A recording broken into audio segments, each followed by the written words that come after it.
Salut et bienvenue sur le podcast d'Expat Families. Aujourd'hui, on retrouve Laetitia au micro. Je ne vous la présente pas, elle est l'hôte du podcast Derrière les sourires. Et elle revient avec nous aujourd'hui sur son impatriation en France, après avoir passé plusieurs années aux États-Unis. Je vous souhaite une excellente écoute et je vous laisse avec la suite. Bonjour Laetitia. Salut Cindy. Merci de prendre un peu de temps pour venir témoigner sur le podcast. Merci de m'accueillir et de me donner la parole. Écoute, avant qu'on démarre, j'aimerais que tu te présentes, comme d'accoutumé maintenant, que tu nous dises un peu qui tu es, où est-ce que tu habites et de qui est composée ta famille. Oui, alors du coup, donc moi c'est Laetitia, j'ai 39 ans et demi, j'approche de la quarantaine. Je suis mariée à Loïs et nous avons ensemble 2 enfants, Olivia qui a un peu plus de 5 ans et Noam qui a 3 ans et demi. Et alors, dans ton cas, donc tu es rentrée en France. Ouais. Du coup, j'aimerais bien, à la différence de d'habitude, que tu nous fasses une rétro américaine / internationale, à savoir où est-ce que tu habitais en fait avant de rentrer en France. Ouais, alors en fait, si on peut repartir même un tout petit peu plus loin. Donc en 2013, donc j'étais déjà avec celui qui est maintenant mon mari. On n'était pas mariés à l'époque. Mais donc lui travaille pour une entreprise, on habitait Grenoble et lui travaille pour une entreprise américaine qui a des filiales un peu partout dans le monde. Et en janvier 2013, il est rentré un soir en me disant il y a des postes ouverts aux États-Unis, donc la possibilité d'être muté en interne dans son entreprise pour aller travailler aux États-Unis.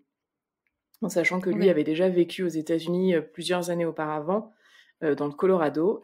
Moi, on avait voyagé aux États-Unis sur la côte Est et la côte Ouest, mais moi, je n'y avais jamais vécu. Par contre, c'était vraiment comme un rêve d'y vivre. Mais à l'époque, je savais très très bien les difficultés d'obtenir un visa pour y vivre. Donc pour moi, c'était un rêve.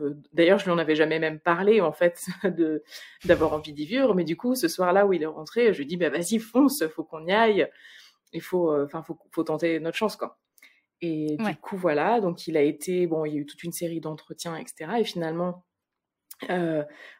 donc en fait, notre choix très rapidement, il y avait donc plusieurs postes ouverts dans plusieurs États aux États-Unis. Et notre choix s'est très rapidement porté sur Portland, sur la ville de Portland en Oregon.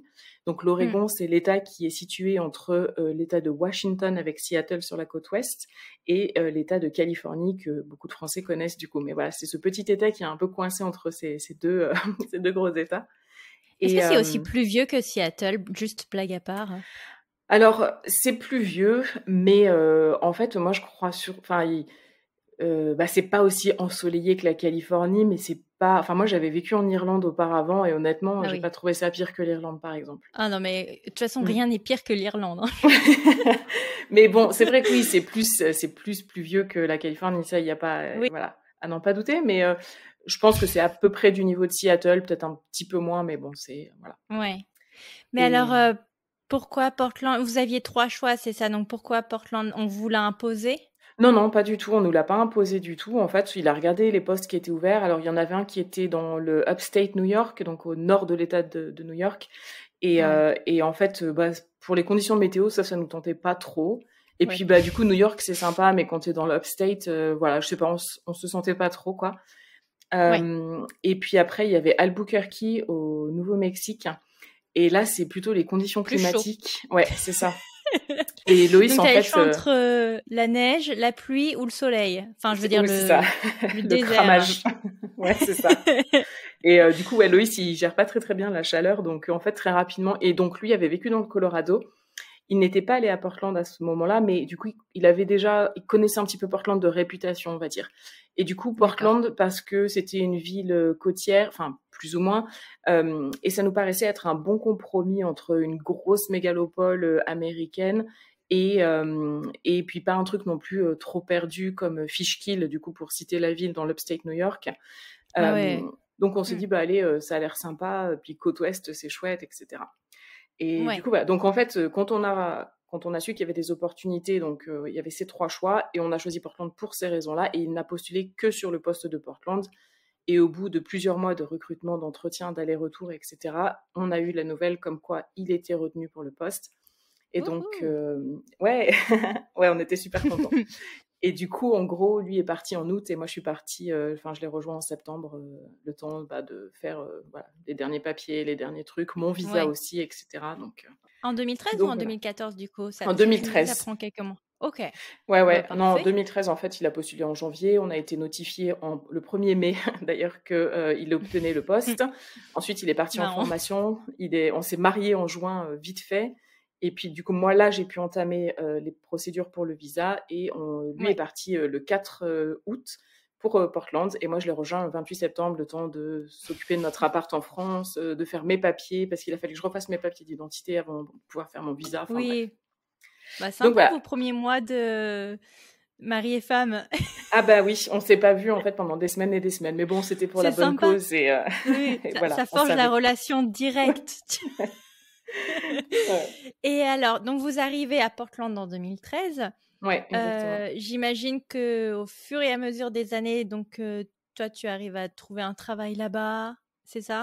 Ouais, c'est ça. Mais en fait, moi, c'est allé très vite, donc on n'avait pas les enfants à l'époque. Moi, j'ai trouvé un boulot, donc quand je suis arrivée, il a fallu que j'attende mon permis de travail, qui est une démarche supplémentaire à faire Ouais, sur place. le Mais en AD. gros, voilà, j'ai attendu 1 mois et demi à l'époque.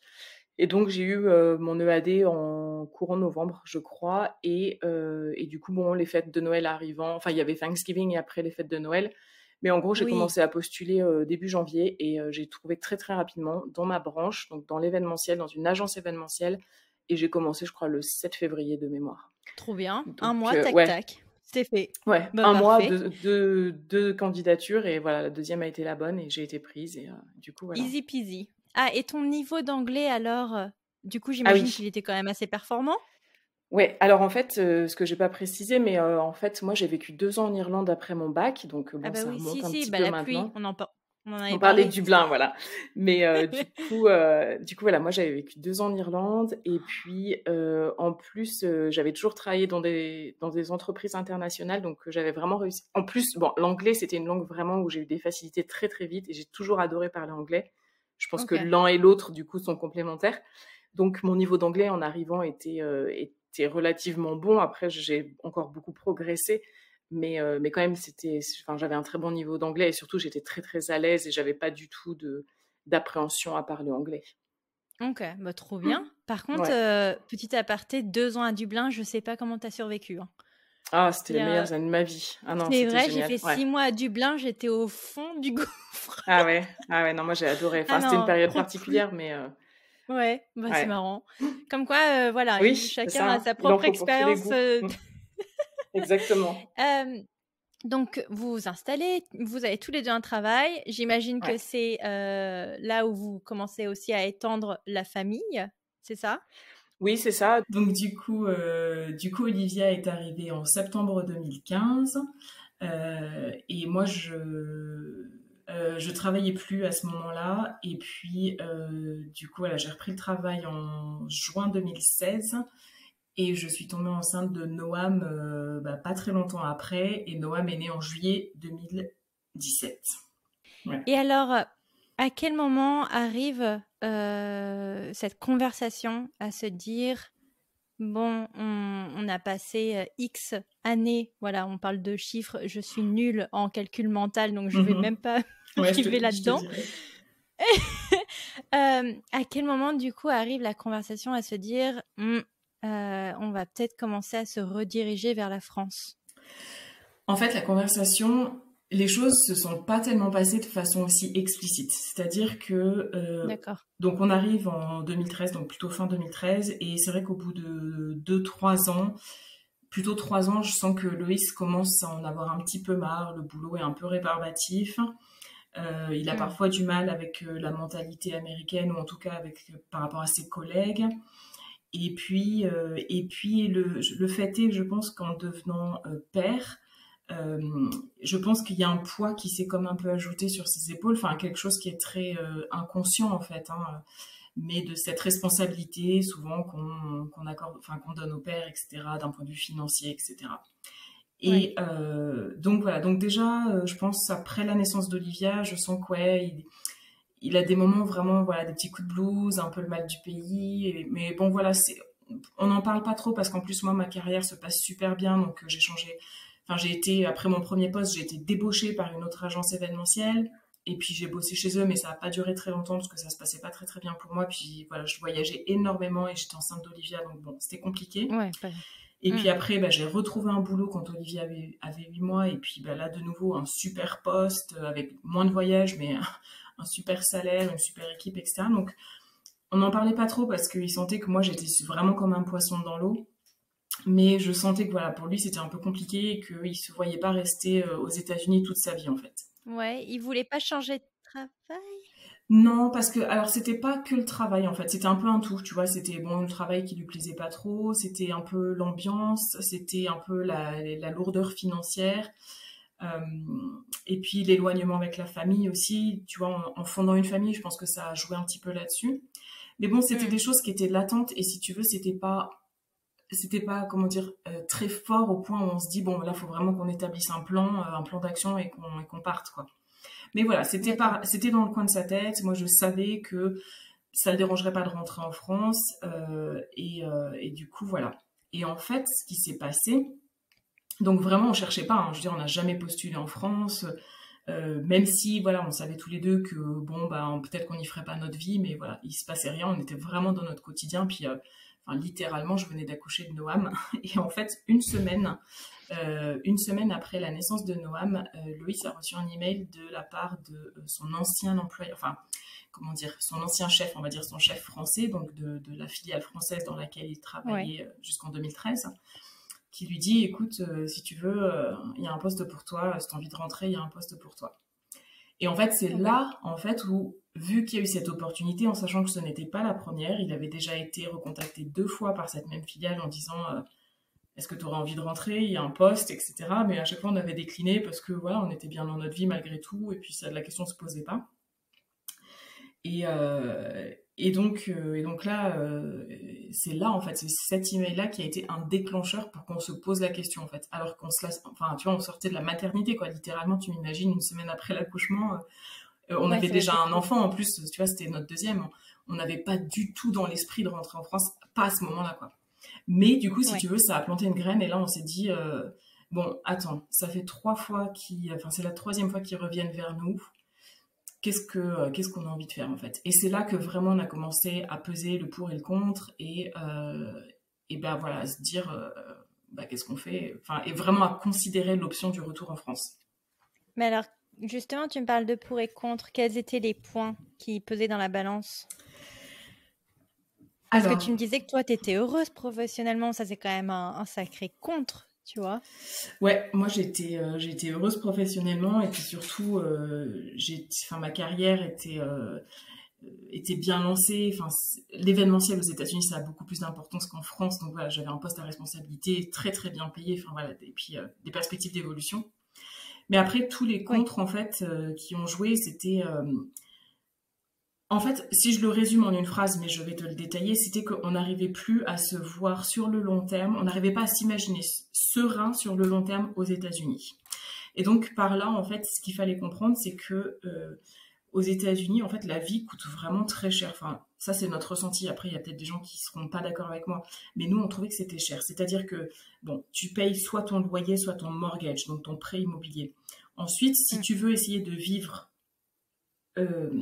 de façon, comment dire, à la française, dans le sens où si tu veux être prévoyant, d'accord? Pas à la française pour manger du fromage, hein, à la française pour être prévoyant, c'est-à-dire que tu veux avoir un minimum de filet de sécurité si t'arrive quelque chose. Maladie, chômage, accident, etc. Retraite aussi. Et ben en fait, tout coûte vraiment vite cher en fait. Et en fait, une fois qu'on faisait le budget, tu vois, mis bout à bout, on se disait, mais comment on s'en sort, en fait, parce qu'il faut que tu cotises pour ta retraite, l'assurance santé coûte cher, et encore, il ne nous est jamais rien arrivé, donc voilà. Et puis, techniquement, tu es censé commencer à réfléchir à l'avenir de tes enfants quand ils naissent, en fait. Et on avait des copains américains qui ouvraient, en fait, un plan d'épargne pour payer l'université de leurs enfants quand ils sortaient de la maternité. Enfin, ils ouvraient ce plan d'épargne quand ils sortaient de la maternité, tu vois. Et on se disait, bon, là, il faudrait qu'on contribue tant et tant. Et puis après, tu as les frais de daycare, donc de crèche, qui nous coûtaient 2500$ par mois pour les 2 à temps plein. Et tu vois, tout ça venait et pourtant, on gagnait plutôt bien nos vies pour Portland. Et on se disait, mais on peut pas s'en sortir, quoi. Il y a forcément un truc il va falloir qu'on rogne sur un truc, quoi. Et en fait, c'était ça, en fait. Donc, tous les contres, c'était très, voilà, très orienté financier et un petit peu, si tu veux, se projeter sur le long terme et d'essayer d'arriver à joindre les deux bouts financièrement, on n'y arrivait pas.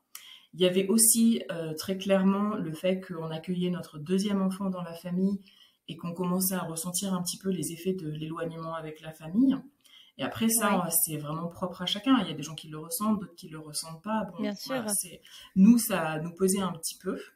Donc, vous êtes tous les deux très proches de vos familles respectives? On n'est pas très proches de nos familles respectives, mais on ressentait, tu vois, on se disait, ben ouais, enfin, ils vont être loin de leurs cousins, ils vont pas grandir avec. Et puis autre chose, en fait, c'est qu'on n'a pas de soutien, quoi, tu vois.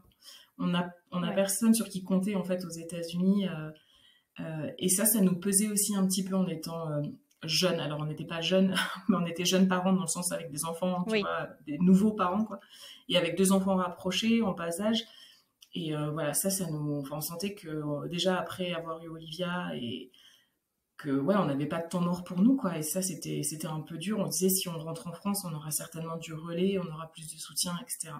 Et puis après, ce qui s'est passé aussi, donc ça, c'est l'autre pan du truc, c'était de se dire que en fait, moi, je savais que Loïs commençait un peu à en avoir marre de la vie aux États-Unis. Ça faisait déjà 1 ou 2 ans qu'il en avait marre. Et je me suis dit, en fait, c'est un choix cornélien, mais c'est juste pour personne. Si on continue, c'est entre guillemets lui qui ronge son frein, si tu veux. Et si on rentre, c'est moi qui, c'est moi qui fait un pas vers lui. Mais c'était une balance, enfin, comment dire, un équilibre vraiment très, très dur. Et honnêtement, à ce jour, c'est la décision la plus difficile qu'on ait eu à prendre dans notre couple. Et ça fait 14 ans qu'on est ensemble. Et c'est la décision la plus difficile qu'on ait eu à prendre dans notre vie de couple, pour l'instant. C'est quand même un sacré compromis, que ce soit pour l'un ou pour l'autre. Mais oui. Alors, je suis désolée, je veux pas faire l'avocat du diable, mais est-ce que c'était du coup choisir l'option de facilité, étant donné qu'on vous proposait sur un plateau argenté une offre, plutôt que se dire, bon, on a conscience que t'es pas heureux dans ce pays, est-ce qu'on peut trouver un autre pays de médiation? Tu vois ce que je veux dire? Donc, peut-être pas rentrer en France nécessairement, mais se rapprocher, je sais pas, de pays européens. En plus, il travaille pour une entreprise américaine, donc il pourrait avoir d'autres filiales dans d'autres pays européens. Je sais pas. On aurait pu faire ça, mais en fait, comme l'idée, à la base, c'était pas vraiment qu'on voulait rentrer en France, tu vois, je sais pas comment l'expliquer. On cherchait pas, en fait, il y avait ce petit mal-être, mais qui n'est pas non plus omniprésent, hein. Mais en fait, c'est vraiment la proposition du job en France qui a fait qu'on s'est posé la question.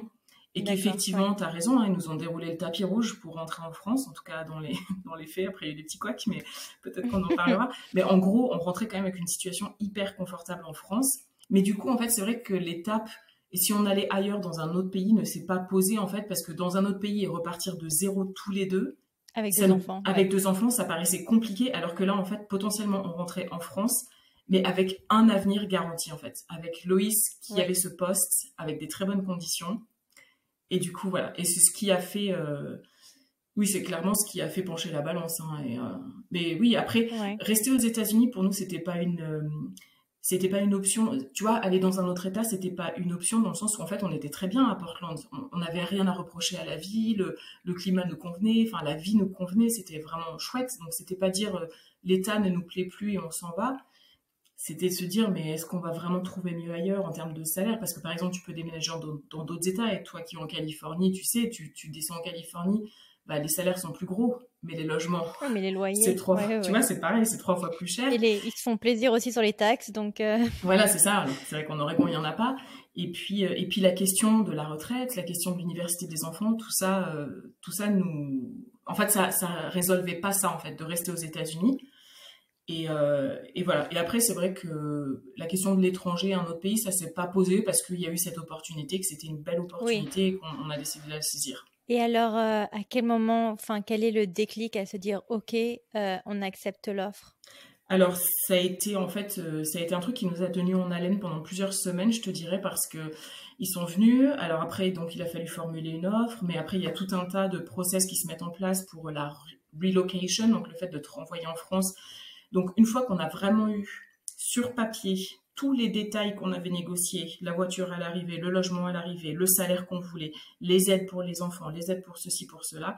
Vraiment, quand on a eu sur le papier tout le package qu'on avait négocié, là, on s'est dit, bon, ben, ok. Concrètement, à ce moment-là, c'était, ben, on ne peut pas négocier mieux, quoi. Donc oui, c'est une évidence, en fait.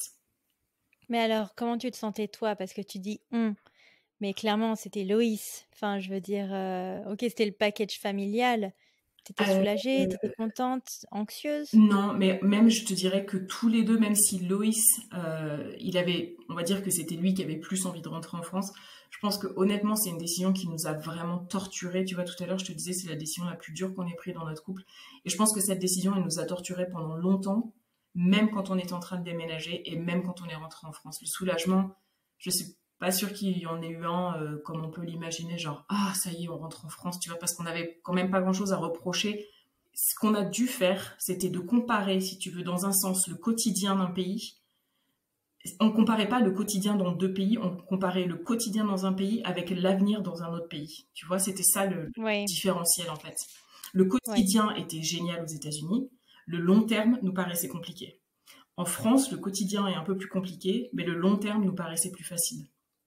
Donc, moi, je me suis pas sentie soulagée. En fait, je me suis même pas en fait autorisée à ressentir, si tu veux, parce que donc on avait Olivia qui avait 2 ans, tout juste 2 ans, Noam qui avait, on va dire 1 mois et demi au moment où on a su que ok, on allait partir.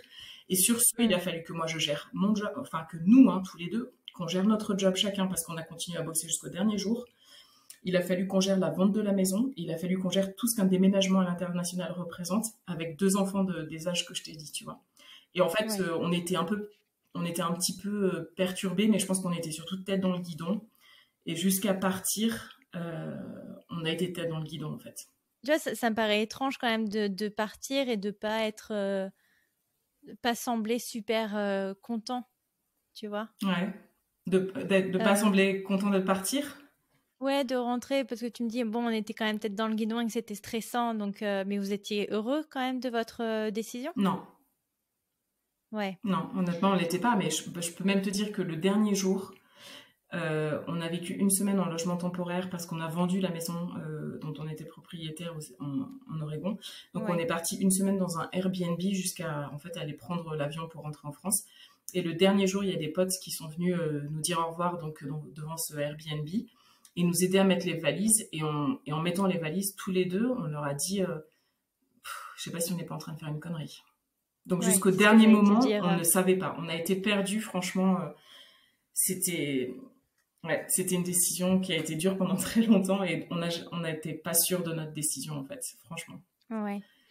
Parce que j'imagine en plus que, donc, du coup, vous reveniez aux sources, c'est-à-dire à Grenoble. Il n'y avait même pas un changement de ville en France. C'est-à-dire, on retourne à notre, entre guillemets, ancienne vie, mais on rajoute 2 petites têtes supplémentaires, c'est ça? Ouais, c'est ça. Alors ça, à la fois, si tu veux, dans un sens, tu vois, ça me minait un petit peu, dans le sens, je me disais, oh, il n'y a rien d'exotique, quoi, tu vois, on connaît déjà la ville. Mais en même temps, là où je voyais du bénéfice, c'est que du coup, moi, j'ai de la famille à Grenoble. Loïs, il n'est pas originaire de Grenoble, il est originaire d'Alsace. Mais du coup, moi, j'ai de la famille et je m'étais dit, ben, je sais que, tu vois, je pourrais compter sur eux quand on arrive. Enfin, voilà, je me raccrochais à ça, quoi. Le fait de retrouver un peu quand même des lieux familiers. Et donc, ouais, c'était un peu à double tranchant. Auparavant, quand on en avait parlé avec Loïs, des fois je lui disais, avant que tout ça ce soit concret, je disais, ah bah tu sais, si un jour on rentre en France, moi ça me dirait bien, par exemple, d'aller vivre en Alsace, parce que je connais, parce que ça fait 14 ans qu'on est ensemble et que du coup on va souvent en Alsace, mais j'y ai jamais vécu et c'est une région qui me plairait, tu vois. Mais bon, voilà, le job a fait que c'était sur Grenoble. Et donc ça, c'était pas le pire, je te dirais. Oui, d'un côté, ça m'a un peu miné. Et dans un sens, c'était aussi pas mal des fois d'avoir des lieux familiers puis des têtes familières, en fait. Donc, pas plus excité que ça quand même d'aller retrouver les, je sais pas, oncles, tantes, frères, sœurs, famille. Enfin, c'était vraiment un sentiment très, très partagé. On était contents de les revoir, mais c'était pas comme quand t'es content de rentrer en France pour Noël ou pour les vacances parce que tu vas les revoir, mais après tu sais que tu rentres chez toi. Là, c'était genre, on est content de les voir eux, mais on est complètement perdu à savoir si on a pris la bonne décision ou pas. D'accord. Donc mitigé, ouais. Et toi, comment tu t'organises professionnellement? Parce que Ouais. ton dream job, est-ce qu'ils acceptent du coup de te garder en remote depuis la France, en freelance par Ouais, exemple? en fait, ça, c'est la chance extraordinaire que j'ai eue, c'est que quand on a su donc qu'on allait très probablement en, rentrer en France, donc c'était en octobre, alors, je ne me rappelle plus la date exacte, mais je me rappelle juste que ça faisait pas très longtemps que j'étais revenue de congé maternité et que mon chef était lui parti 2 semaines en Europe pour les vacances. Et en gros, quand il est rentré, je lui ai dit ouais, bah hey, salut, je suis de retour de mon congé mat. Par contre, je voulais te dire un truc. Mon mari a eu une By super the way, opportunité. Ouais, c'était ça, c'était un je peu m'en ça. vais. Non, mais c'était ça. En plus, on s'était pas vu depuis 3 mois, enfin pas 3 mois, mais ouais, 2 mois et quelques. Et je dis, bah écoute, Loïs a eu une super opportunité en France. Elle est difficile à refuser. Donc voilà, on a pris la décision de rentrer en France, mais moi, je voudrais vraiment qu'on continue à travailler ensemble.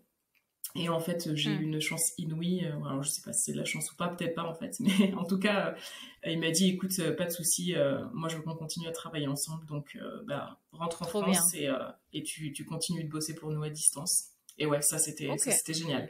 Ça, c'était le Oui. réconfort dans le retour, de me dire que j'ai pas perdu mon Oui, et boulot. puis ça te faisait une petite accroche toujours voilà, aux US, mine Ouais, de rien. exactement.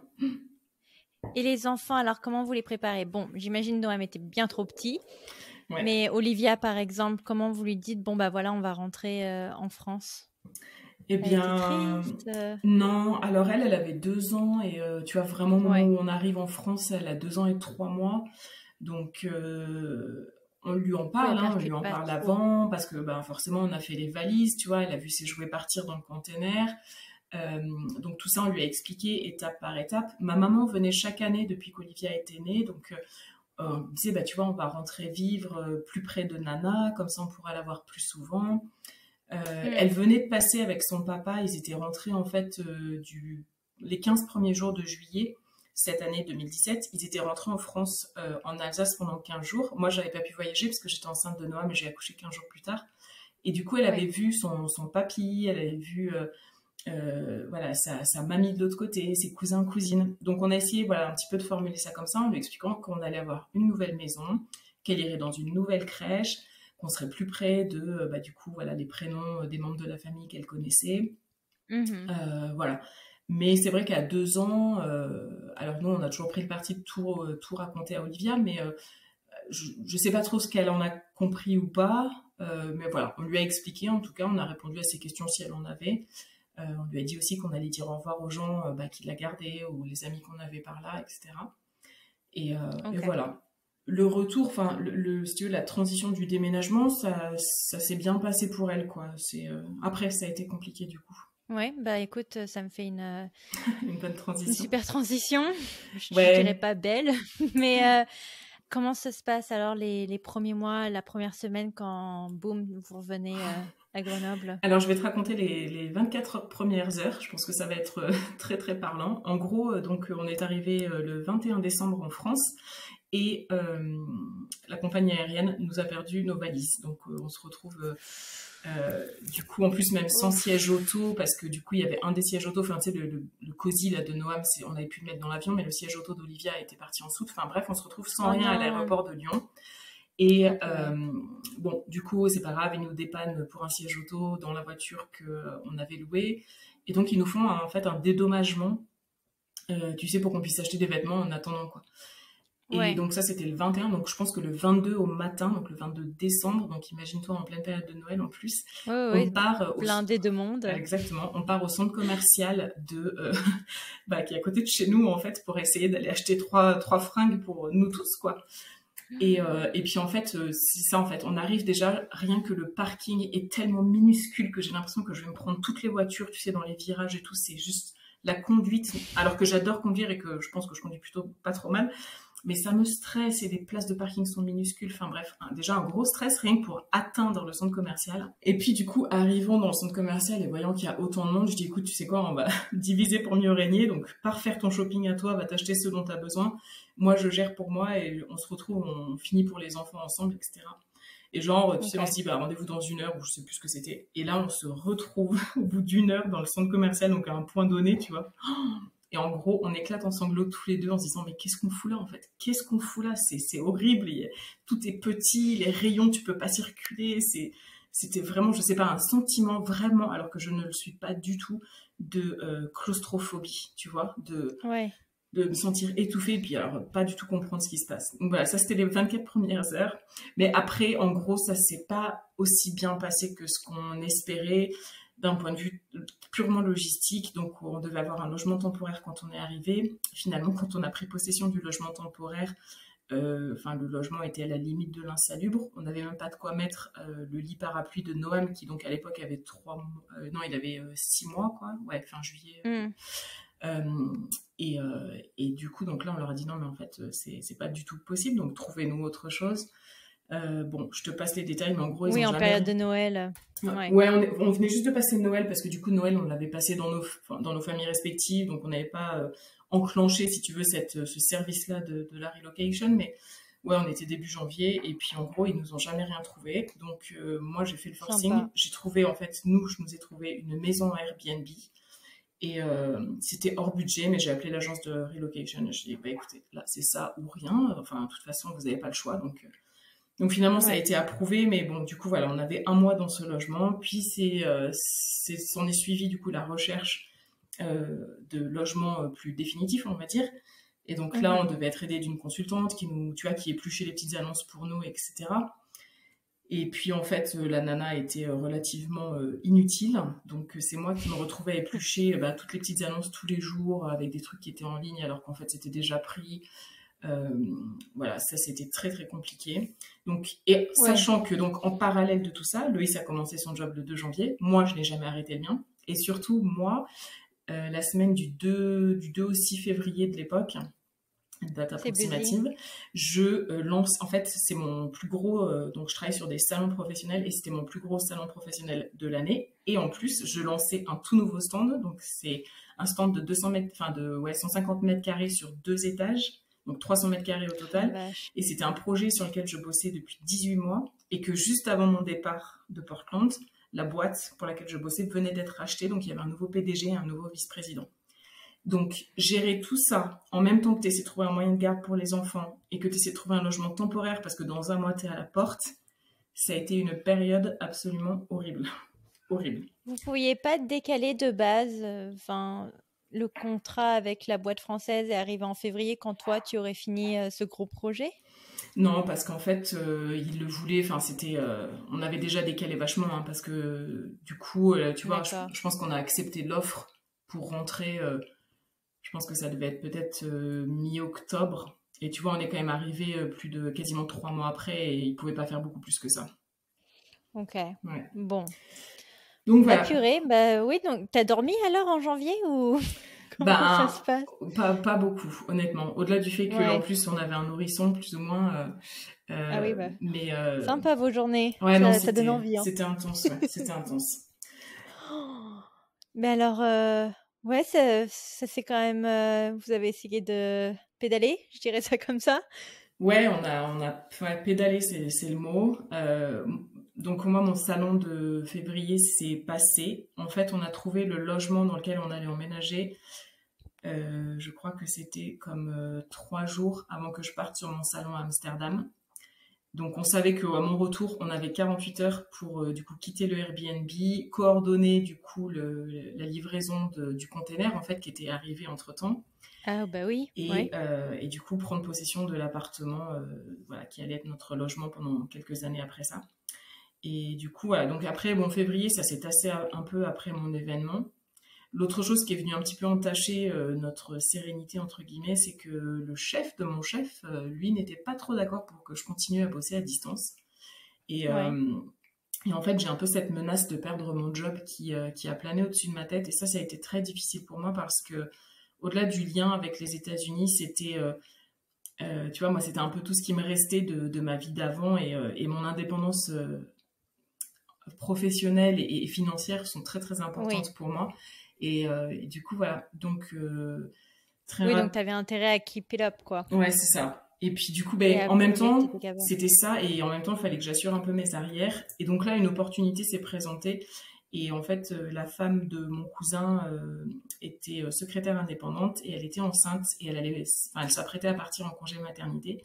Et du coup, elle m'a demandé si je voulais couvrir son congé maternité et aller travailler chez ses clients pour faire du secrétariat, tu vois.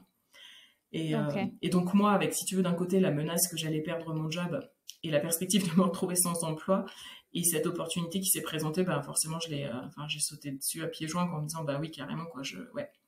Et en fait, mon job américain ne s'est jamais arrêté parce que mon chef, si tu veux, a fait du forcing pour que je continue à bosser pour eux. Donc en gros, donc tu t'es rajouté une petite tâche supplémentaire. C'est ça. Donc là, j'ai fait des semaines. Sympa. Ouais. Ouais, donc ça a duré de début mars jusqu'à mi-juillet.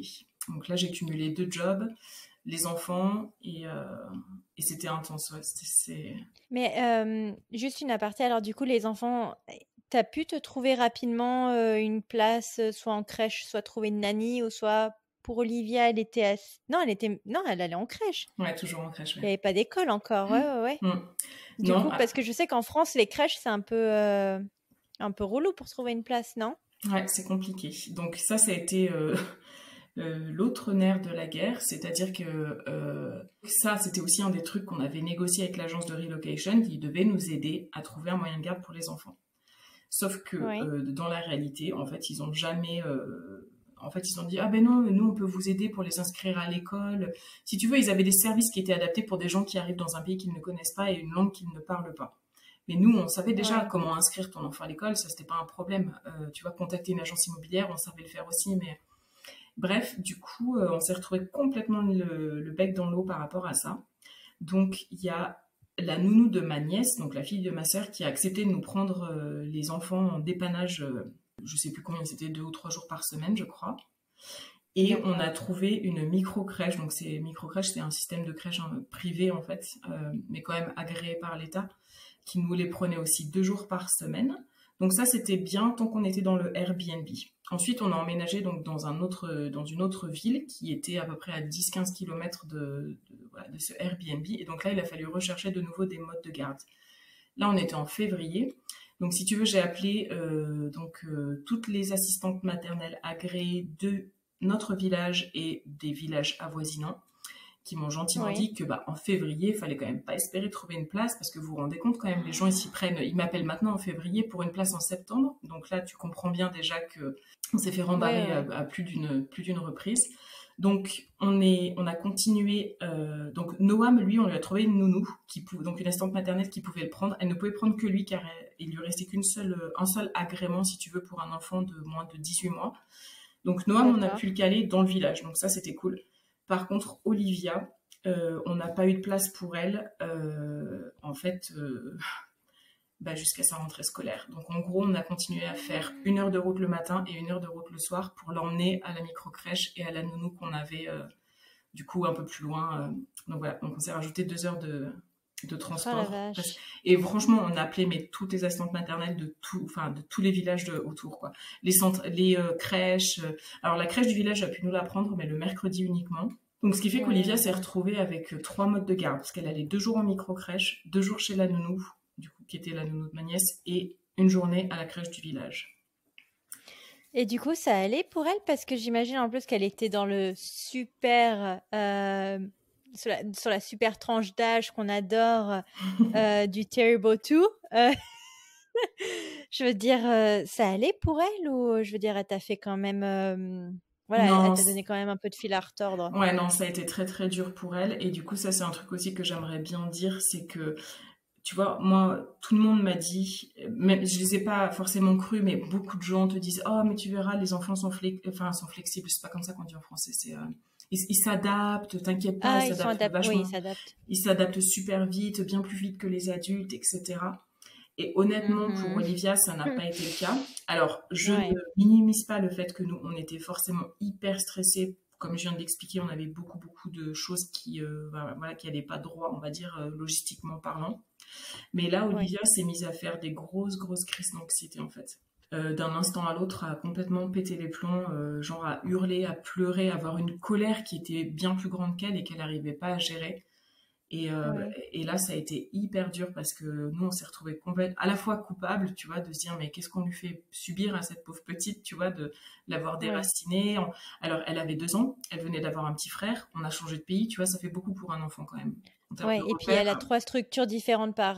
C'est ça. Enfin, on va pas faire la liste, mais oui, ça fait quand même beaucoup pour. C'est ça. Pour une Ça veut petite dire de que 2 tu as à ans, peine quoi. le temps de construire une amitié avec, tu vois, déjà les amitiés que tu peux construire à 2 ans, mais t'as pas le temps de t'adapter à un mode de garde, qu'en fait le lendemain t'es dans un autre, et puis le surlendemain t'es sur un troisième, Ouais. etc., etc. Donc ça a été un passage qui a été très très difficile. Et en fait, très rapidement, je crois qu'au bout d'une semaine, quand vraiment elle avait ces explosions d'émotions, on s'est dit avec Loïs, mais on peut pas rester comme ça, il faut qu'on se fasse aider. Enfin, nous, on savait plus quoi faire, quoi. C'était juste horrible. Mais t'avais pas de la famille justement pour t'aider? On avait de la famille, mais je veux dire, l'aide là qu'il nous fallait, c'était autre chose, quoi. C'était une aide psychologique. On savait plus du tout comment faire. Oui, bien entendu, mais tu vois, je me dis quand même si je reviens en France, j'essaye de me mettre à côté de ma famille et voilà, j'ai espoir qu'on me vienne en aide un minimum, tu vois, et au moins des Alors, amis ou famille. bah après, il y avait pas. Tu vois, même rétrospectivement, je sais pas trop comment on aurait pu plus nous aider. Ouais. C'est une période qui était délicate aussi parce que ma maman, qui nous aide aujourd'hui beaucoup, en fait, s'occupait beaucoup du coup de mon grand-père qui est décédé pas longtemps après notre retour. Oh, je suis désolée. Ok. Du coup, voilà, ça a été un peu compliqué. Voilà, c'était une période qui était vraiment, vraiment difficile, quoi. 2018 pour nous, ça a été une année assez noire, on va dire. Et bon, c'est vrai que fondamentalement, tous les jours, fallait que les enfants, tu vois, soient par là, gardés, etc. Et ça, ma mère, elle pouvait pas le faire. Donc ouais, avec Olivia, ça a été un passage compliqué. On a trouvé une thérapeute, enfin c'était une coach en parentalité bienveillante qui nous a accompagnés pendant plusieurs mois. Je sais de tête, je te dirais comme 4 mois, je pense, et avec laquelle on a fait un travail formidable et on a nous réussi à comprendre plein de choses et du coup les tensions tu vois, ce débordement émotionnel d'Olivia, c'est très vite apaisé et du Dissipé. coup, C'est cool. ouais, ça nous a fait vraiment du Ok. bien. Mais comme quoi, les enfants sont pas forcément adaptables. C'est aussi des éponges qui absorbent beaucoup le stress de leurs parents. Et, euh, et du coup, voilà. Mais ça, c'est assez vite rentré dans l'ordre, ouais. D'accord. Mais alors, en fait, dans ton tout premier épisode de ton podcast, et c'est grâce à ça que je t'ai contacté, tu expliques que voilà, ça a été un raz-de-marée progressif à te dire ça ne va pas, j'ai pas fait le bon choix. Comment tu expliques au fur et à mesure les signes qui auraient dû t'alerter à te dire ok, il faut faire quelque chose là parce que ça ne va plus du tout. Je pense que tout ça, c'est insidieux, en fait. Enfin, en tout cas, je sais pas. Moi, la façon dont je l'ai vécu, hein, après, encore une fois, il y a des choses qui sont très personnelles et qu'on vit chacun différemment. Moi, je me suis dit, ça va plus le moment où je me suis vraiment pris le mur, en fait, tu vois. Et donc, je vais détailler un petit peu. Mais en gros, donc, quand on est rentré, donc, 2018, il s'est passé ça. En juin, on avait quand même prévu des vacances. Donc, quand on est rentré, on a prévu des vacances pour juin 2018. On est parti 2 semaines en République dominicaine. Et là, en fait, j'ai senti que je frôlais le burn-out. Vraiment, les 15 jours, là, je me suis dit, mais en fait, qu'est-ce que tu viens de faire, quoi? De bosser de 8h à 2h du matin tous les jours, tu vois, avec la gestion des enfants et tout. Et puis, quand on est rentré, ça s'est calmé parce que du coup, les vacances, tu sais, d'été sont arrivées. Ça veut dire que les entreprises ont aussi tourné au ralenti. Moi, ma saison événementielle s'est ralentie. Donc là, tu vois, j'ai repris une bouffée d'oxygène. Ensuite, en août, on est parti 1 mois en Californie, donc dans la baie, parce que Loïs est parti faire une formation. On est partis tous les 4. Et du coup, là, on s'est retrouvés. Moi, je bossais, mais c'était pas à temps plein, donc c'était bien, parce que voilà, comme je te dis, c'est une période creuse. Et puis en septembre, Olivia a commencé en fait l'école, tout simplement. Elle est rentrée en petite section. Alléluia. Ouais, exactement. Donc tout le monde avait déjà tous ses allers-retours à faire. On était dans le village. Tout le monde était dans le village, en fait. Et là, déjà, ça a été un gros soulagement. Et puis, ouais, moi j'ai senti que ça commençait à se tasser. Du coup, j'ai pas repris la mission parce que la femme de mon cousin a repris son job, donc j'avais plus que mon job, voilà.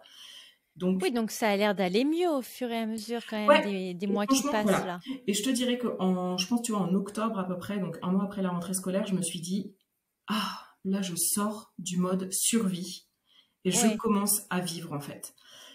Parce que en fait, ce qui s'est passé, c'est que donc à Grenoble, on avait des amis et en fait, ces 9 mois qui venaient de s'écouler, donc entre janvier et plus ou moins la rentrée scolaire, tu vois, de par ce que je viens d'expliquer, on était tellement à fond tête dans le guidon qu'on avait presque vu personne en fait. On s'était même isolé par la force des choses. On n'était pas disponible par le temps, on n'était pas disponible par l'esprit, enfin voilà. Et là, voilà, en septembre, j'ai vraiment eu ce sentiment et tu vois, d'avoir formulé dans ma tête, je sors du mode survie. Ça y est, je commence à revivre un peu. Donc aussi, quand tu sors, que tu emmènes ton enfant à l'école, j'ai commencé un petit peu à sympathiser avec des mamans de l'école.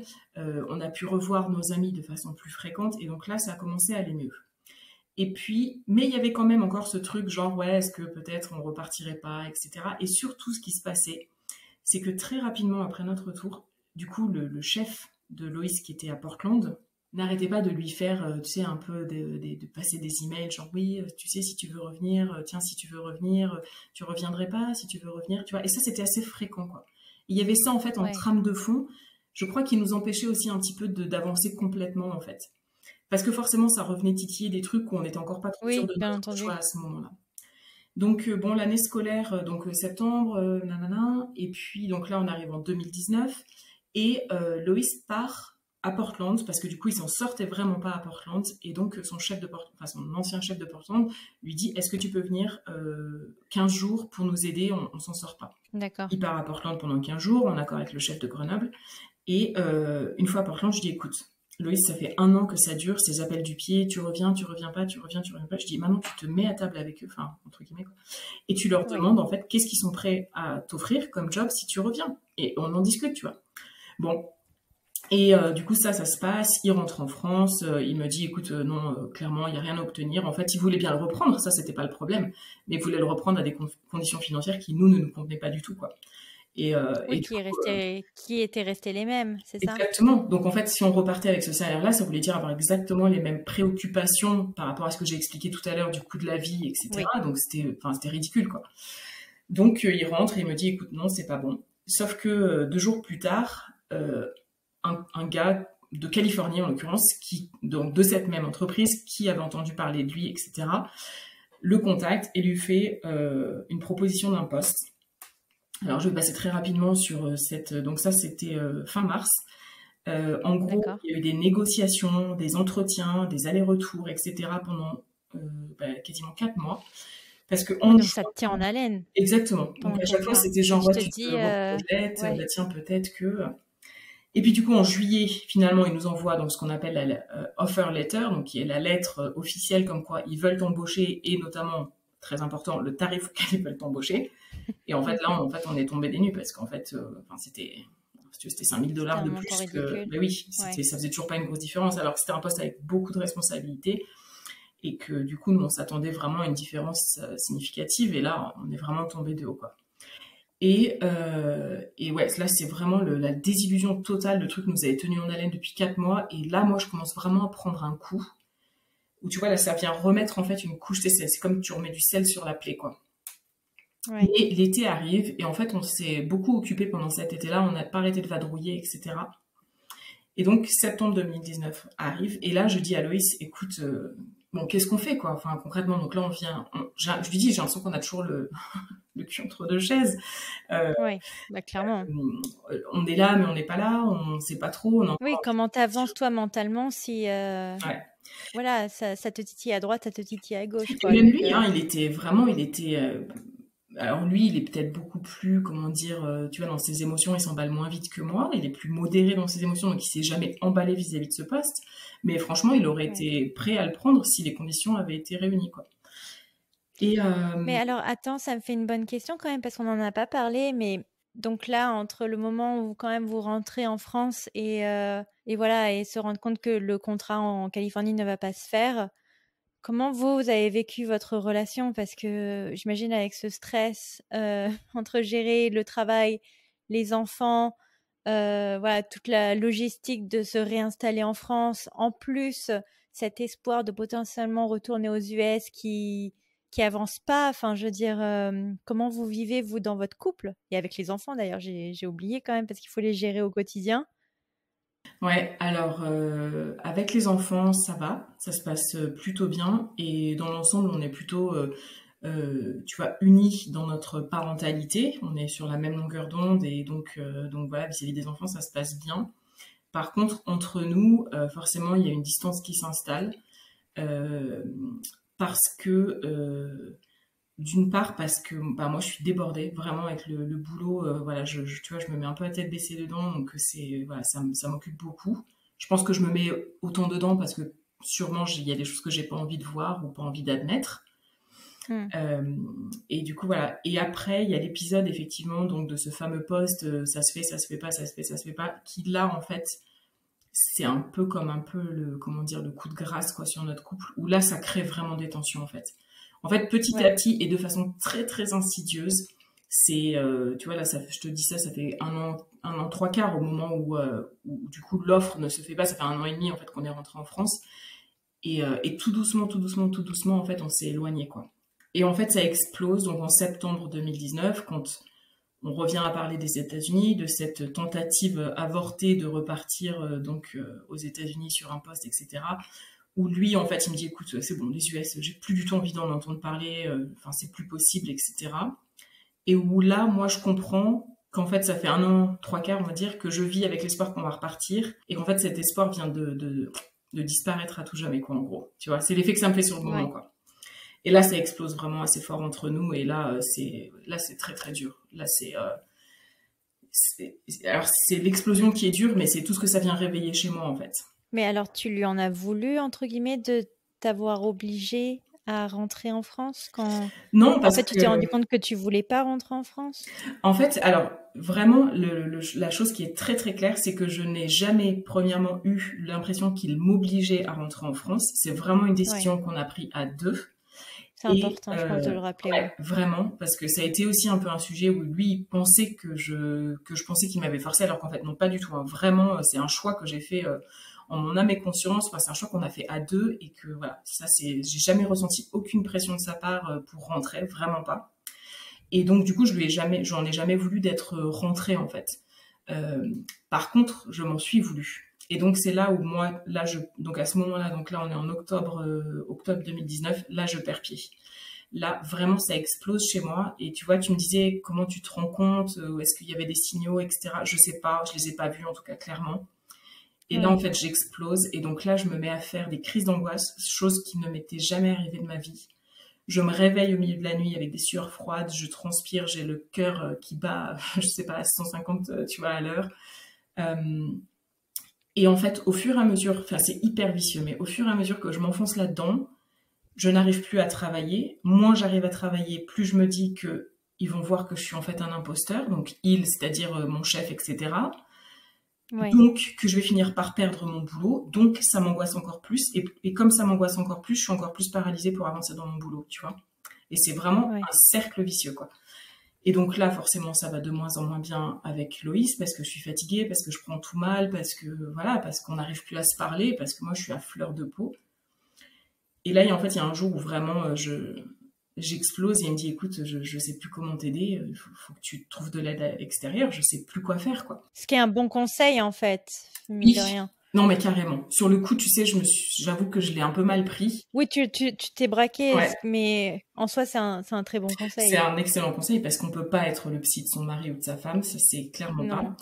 Et puis là, c'était un sujet qui était tellement touchy parce que c'était un truc qui nous concernait tous les deux, tu vois, c'était impossible d'en parler objectivement avec lui, en tout cas, et de ma part et de sa part. Bref, donc le lendemain matin, je me réveille, je me dis, écoute, la cocotte, faut que tu fasses quelque chose, c'est pas possible, quoi. Donc j'ai appelé, en fait, j'ai pris, alors pas les pages jaunes parce que ça n'existe plus, ou en tout cas moi je les ai pas, mais j'ai pris Google et j'ai cherché psy, tu vois, dans le village où on habite, et je me suis dit, là, faut que je voie quelqu'un parce que je vais littéralement, là, je pense que, enfin, j'étais mal, hein, j'étais vraiment, je vais pas dire que j'avais des pensées suicidaires, mais j'étais vraiment quand même pas très loin de complètement perdre pied, quoi. Donc, du coup, je suis tombée sur quelqu'un de très très bien qui m'a pu me recevoir, je crois, dans les 48 heures. Et la première séance a duré 2 heures. Et j'ai vidé mon sac pendant 2 heures, mais avec ce sentiment, au bout de 2 heures, de sortir. Alors, j'ai beaucoup pleuré, hein, parce qu'en plus, je pleure facilement. Mais de sortir au bout de 2 heures et de me dire, punaise, mais ça fait du bien, en fait, c'est tout ce que j'ai retenu d'émotion pendant 2 ans, en fait, et c'était énorme, j'ai l'impression d'être sortie avec 20 kilos de moins, quoi, c'était... Quels étaient ces conseils, globalement? C'était... Enfin, est-ce qu'ils te proposent des solutions pragmatiques à mettre en place? Pas tellement, en fait. Surtout, il il me fait parler et il me fait explorer en fait pourquoi ça va pas. Voilà, je me rappelle d'une des premières séances où je parle de sacrifice, donc là il met un peu le doigt dessus en disant sacrifice c'est quand même fort en termes de termes, qu'est-ce que voilà. Et je dis bah oui effectivement, moi j'ai l'impression que j'avais rien à gagner dans notre retour. Mais c'est surtout ça en fait, c'est surtout le fait de me faire déballer mes émotions, et déjà de mettre un nom sur mes émotions, d'accepter de dire mes émotions, d'accepter en fait de se dire que c'est ok de les ressentir, que oui c'est une épreuve, que oui on a traversé pas mal de choses depuis qu'on est rentré, le boulot, les enfants, toute cette pression, etc.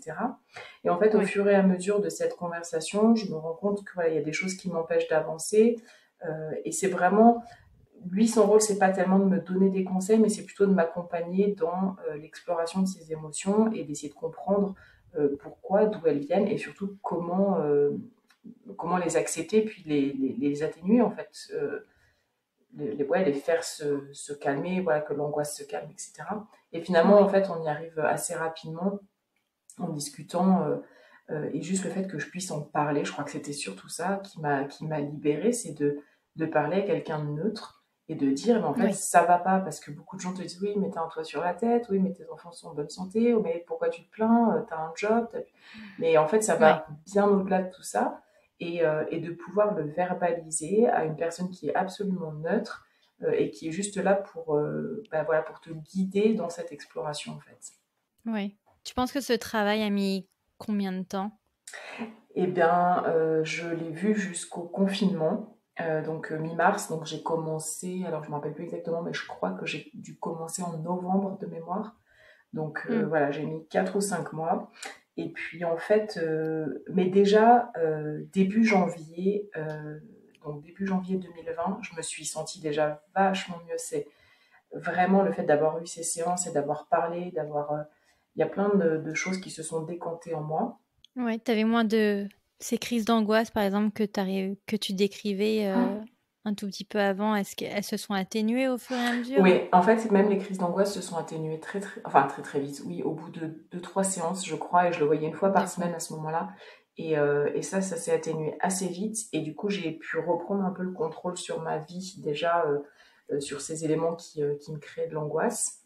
Et puis, il y a un élément qui est venu vraiment faire basculer du bon côté tout ce travail que je faisais, c'est que on a quitté l'appartement dans lequel on vivait et on s'est installé dans une maison. Donc on est resté dans le village où on était depuis notre retour, mais on est passé d'un appartement à une maison. Et pour moi, ça a été déterminant parce que au-delà du confort que ça nous apportait, que moi j'allais enfin avoir mon propre bureau et plus travailler au milieu de la cuisine ou tout ça. Eh bien, c'était en fait la première fois que j'avais l'impression de prendre une décision vraiment, comment dire, réfléchie. Et en fait, pas une décision par dépit, c'est-à-dire que l'appartement, on l'avait trouvé in extremis avant de se retrouver à la porte. Il y avait des choix de garde qui étaient des non-choix, en fait, qui étaient des solutions un peu système D parce qu'on n'arrivait pas à trouver mieux. Et là, vraiment, cette maison, je l'ai visitée, j'ai eu un coup de cœur, il y a un grand jardin, et voilà. Et vraiment, je voyais de nouveau une façon, en fait, de m'enraciner, alors pas dans le sens péjoratif du terme, mais de reprendre des racines dans un endroit qui vraiment me convenait et de pouvoir reconstruire à partir de ça en fait. Et donc on a emménagé dans cette maison en fin janvier, et puis déjà là ça a fait une différence énorme. Et après je pense que voilà, il y avait aussi le travail du coup de plusieurs mois déjà de thérapie. Et puis voilà, puis je l'ai vu jusqu'au confinement, et puis le confinement a un peu compliqué les choses pour se voir, et puis en fait je me suis rendu compte à ce moment-là que j'allais bien, que fondamentalement, ça y est, j'étais vraiment de mieux en mieux, je me sentais de mieux en mieux et que je ressentais plus le besoin. Alors, de toute façon, j'étais dans l'incapacité à cause du confinement, mais que je ressentais plus le besoin de le voir. Donc, du coup, même après le confinement, j'ai pas repris parce que voilà, ça y est, ma vie était sur les rails et vraiment, c'était chouette, quoi. Et puis, j'imagine que la communication a repris petit à petit avec Loïs. Oui, alors avec Loïs, c'est vrai que j'ai oublié de le mentionner, mais en fait, je me suis rendu compte au fil de ma thérapie qu'il y avait des choses qu'on ne pourrait pas résoudre juste tous les deux. Donc on a aussi fait le choix d'aller voir quelqu'un ensemble, qui était une personne, donc un psy, mais un psychologue différent de celui que moi je voyais individuellement. Du coup, très rapidement, ça a commencé à, ouais, c'est ça, ça a recréé un lien en fait entre nous, le fait de pouvoir parler et même si on se comprenait pas, on avait comme cette personne qui était un interprète pour nous en fait, et ça a été salvateur. Ouais. Mais c'est bien de démystifier les thérapies de couple, hein. Enfin, Ouais, on n'en parle pas assez et c'est un sujet tabou en société, ce qui est vraiment dommage. Mais je trouve que c'est bien de faire d'aller au moins voir quelqu'un avant que ce soit trop tard. Tu vois ce que je veux dire? ouais, exactement. Et en fait, nous, on est vraiment allé dans cet état d'esprit, c'est-à-dire que un jour, je me rappelle, on est allé manger ensemble et je lui ai dit, écoute, il faut qu'on ait une conversation. Moi, j'ai besoin de te dire des choses. Et je lui ai dit, écoute, là, je sens que vraiment ça va pas et j'ai l'impression qu'on arrive bientôt au stade où il y aura plus de retour possible, en fait. Et je pense qu'on est Ouais. à vraiment, tu vois, un croisement. C'est-à-dire que soit on a envie de donner une chance à notre couple et on décide de se faire aider, soit on continue sur le même chemin, mais j'ai bien peur qu'on aille dans le mur et que, voilà, que ce sera irréparable. Et Loïs, c'est vraiment quelqu'un enfin, de super pour ça parce que voilà, on a vraiment la même vision en Ouais. tout cas. Et pour lui, ça a été, enfin oui, c'était non, effectivement, on ne peut pas abandonner maintenant dans notre couple, dans notre mariage. Il faut qu'on se donne cette C'est top. chance. Mm. Ouais. Non, non, c'est vraiment top. Parce que il y a toujours, et puis en général, ça vient quand même de l'époux qu'on se le dise, à cette fierté à se dire non, mais on n'a pas besoin de ça, ce genre de choses. Alors que, enfin, ça t'engage à quoi d'aller voir quelqu'un et juste de parler, quoi. Enfin, ouais.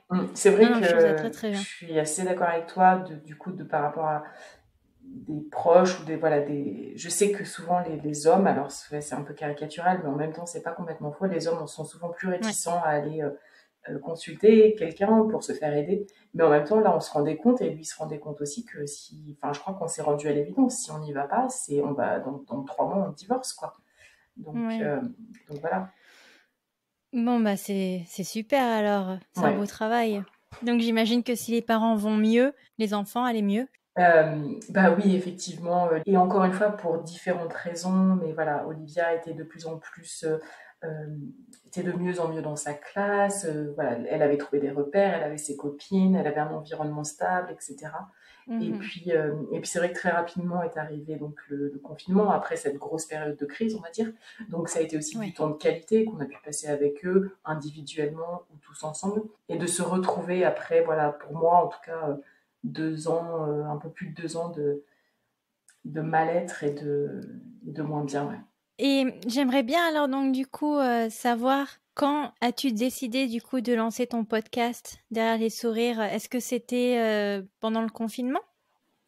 Alors en fait, le podcast, je pense que vraiment l'idée, euh, donc en fait, au moment où vraiment j'étais au pic, ou plutôt au creux de ma dépression, j'ai décidé de couper les réseaux sociaux parce que ça Oui. m'apportait beaucoup de frustration, beaucoup de, quelque part, je pense, de jalousie. C'était, voilà, vraiment, j'en retirais des émotions très négatives, donc j'ai décidé de couper. Et je crois que je suis restée déconnectée pendant plusieurs semaines, peut-être pas loin d'un mois.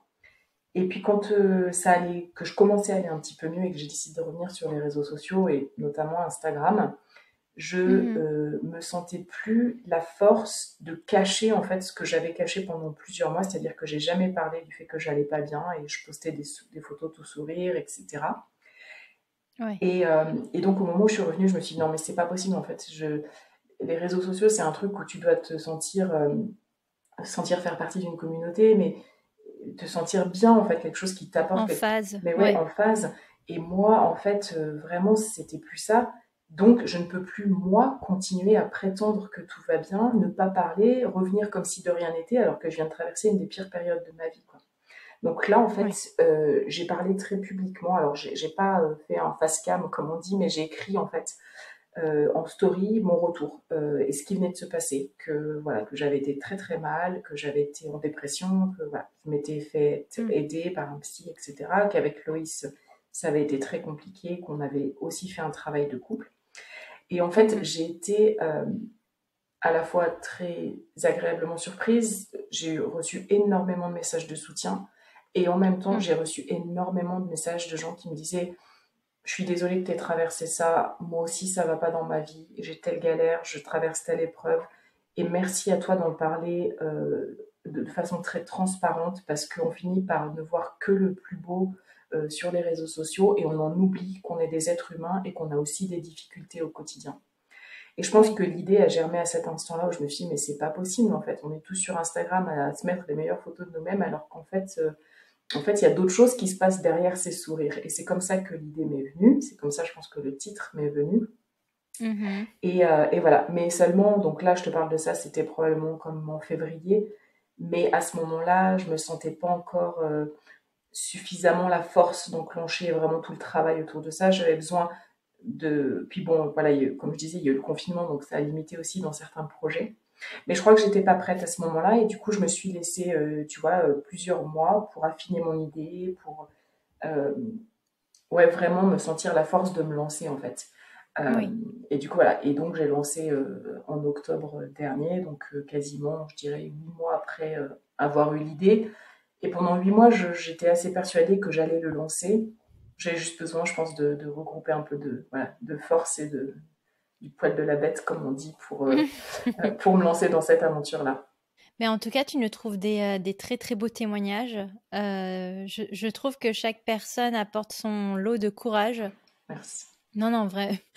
Pour avoir bingé un peu quelques épisodes à la suite, je suis impressionnée par la qualité, en tout cas, des conversations que tu peux avoir avec ces gens. Vraiment. Merci beaucoup. Et donc, du coup, je recommande bien entendu ton podcast. Aujourd'hui, alors, si on peut faire un bilan de ton impatriation, comment ça va? Bah, ça va très très bien. Voilà. Ouais. On est en février 2021. Je peux dire que ça fait 1 an que vraiment je me sens bien dans ma vie. Je me sens de nouveau en phase avec nos choix. Et voilà, je vois que le positif maintenant du fait d'être rentrée parce que voilà, il y a quand même beaucoup de choses positives. Ma maman est en retraite depuis plusieurs mois, donc ça veut aussi dire qu'elle nous garde les enfants.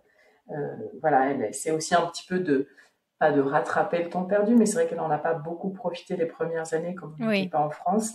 Et voilà, elle a beaucoup de plaisir à les garder et nous, on a du coup beaucoup de plaisir à se retrouver aussi, avoir des petits temps à deux. Le podcast m'épanouit. J'ai vraiment trouvé un équilibre. On est bien dans le village dans lequel on vit, on est toujours bien dans la maison. Alors, je vais pas. Il y a toujours des petits moments un peu moins, un peu plus difficiles parce que voilà, on a des enfants en bas âge, etc. Mais par rapport à ce que j'ai traversé, je me sens vraiment très très apaisée et très bien. Pas nécessairement d'ailleurs l'envie de repartir. Je crois que cette envie ou voilà, ce désir m'a complètement quittée. Et, je dis pas qu'on repartira jamais parce qu'on n'est pas de ce genre-là avec Loïs à se dire jamais. On reste toujours ouvert aux opportunités, quelles qu'elles soient. Mais on ne cherche pas à partir et on profite juste de la vie ici. Puis j'imagine que les enfants sont tellement contents de passer du temps avec vos familles respectives. Ouais, exactement. Bah, du coup, ils nouent des liens avec leurs cousins et leurs cousines, ce qui est aussi assez nouveau. Et en même temps, finalement, ça s'était fait très naturellement, comme si c'était toujours connu. Mais oui, ils ont beaucoup de plaisir à voir leurs grands-parents, leurs cousins, cousines, à passer du temps chez les uns, chez les autres. Donc ça, c'est chouette. Oui. Et alors, donc, du coup, est-ce que tu aurais des conseils à offrir à des parents qui sont dans le même cas de figure que toi? Alors, moi, je pense que j'ai jamais regretté nos décisions, aussi difficiles que les conséquences aient pu être. Par contre, a posteriori, ce que je ne referai pas, c'est de rentrer avec un métier, c'est-à-dire un poste à temps plein pour les deux et des enfants en bas âge. Tu vois, quand tu rentres et qu'il y a un des deux parents qui ne va pas travailler, qui peut gérer un peu tous ces aspects logistiques, administratifs au retour, et plus les enfants, etc., je pense que ça doit être autrement plus facile que les conditions dans lesquelles nous, on est rentrés. Noam avait 5 mois, hein, je l'ai précisé, Olivia en avait à peine 2 ans, et ça a été dur. Donc ça, je pense que mon conseil, c'est si vous pouvez attendre un petit peu et rentrer, je sais pas, peut-être un peu plus tard, ben voilà, essayez de considérer ça. Si vous n'êtes pas dans l'obligation de rentrer, essayez de bien vous poser la question, est-ce que c'est vraiment une décision qui vous correspond, alors qui vous correspond à vous en tant que personne, à votre mari, à votre famille, etc. Mais ne vous négligez pas, je pense, dans ce retour et dans les émotions que ça peut vous procurer à vous personnellement, parce que moi, c'est vraiment ce que j'ai fait. J'étais assez convaincue que c'était une très bonne décision pour ma famille, mais en fait, je me suis totalement évincée de cette équation et c'est là mon tort. Et puis, le dernier conseil, si ça va pas et que vous sentez que ça ne va pas, n'attendez pas. Consultez quelqu'un, allez, faites-vous aider, parce qu'il y a, effectivement, tu l'as précisé, il n'y a aucune honte à se faire aider psychologiquement quand on sent qu'on perd pied, quand on sent qu'on n'est pas bien. N'écoutez pas l'entourage qui vous dit que oui, vous avez de la chance, vous avez un toit, vous avez un métier. Oui, mais ça n'empêche en rien le fait qu'on est mal dans sa peau. Et des fois, juste parler, faire quelques séances avec quelqu'un et évacuer en fait ces émotions qu'on n'arrive pas toujours à processer soi-même, ça fait un bien fou et surtout ça permet d'éviter cette montée en puissance que moi j'ai connue et qui aurait pu avoir des conséquences entre guillemets dramatiques. Mais voilà, ne pas hésiter à se faire aider, que ce soit pour soi ou comme tu l'as aussi mentionné pour le couple, parce que c'est important. Et d'ailleurs, moi je rajouterais à titre personnel que on peut aller voir quelqu'un, mais on peut aussi le voir virtuellement. Le but, c'est vraiment d'essayer de trouver quelqu'un avec lequel vous soyez capable de travailler sur votre mental, sur la santé mentale, qui est quand même un concept important. Oui, tout à fait. Et c'est ça, c'est vrai qu'on dit voir quelqu'un parce que c'est un peu un abus de langage. Mais effectivement, aujourd'hui, il existe plein de façons de consulter un thérapeute. Que ce soit par téléphone, par Zoom ou en présentiel. Mais l'idée, c'est de se faire accompagner. Oui, surtout en période de pandémie où on est tous un peu restreints. Exactement. Non, écoute, Laetitia, je te remercie énormément pour ton témoignage. Je sais que c'est pas des souvenirs rigolos, mais je pense que c'est nécessaire en tout cas de partager ce type d'expérience parce que je suis sûre que ça arrive mine de rien à beaucoup de familles qui rentrent dans leur pays d'origine. Donc vraiment, merci beaucoup. Avec grand plaisir, merci à toi. C'est vrai que je pense que j'aurais pas pu en parler il y a encore un an de ça. Je pense que j'aurais pas été capable d'en parler, mais aujourd'hui je le fais avec plaisir et d'autant plus de plaisir que, comme je te disais, je suis vraiment bien dans ma peau, bien dans mes baskets, en phase avec mes décisions. Donc j'espère qu'effectivement mon témoignage pourra peut-être faire écho à de futurs impatriés et qui n'hésitent pas d'ailleurs à me contacter si jamais ils ont des questions. Merci beaucoup Laetitia. Merci à toi Cindy. Voilà pour cet épisode, j'espère qu'il vous aura plu. N'hésitez pas à venir nous rejoindre sur les réseaux sociaux, notamment sur Instagram, pour poursuivre la conversation. Moi en attendant, je vous dis à la semaine prochaine pour un prochain épisode. Ciao!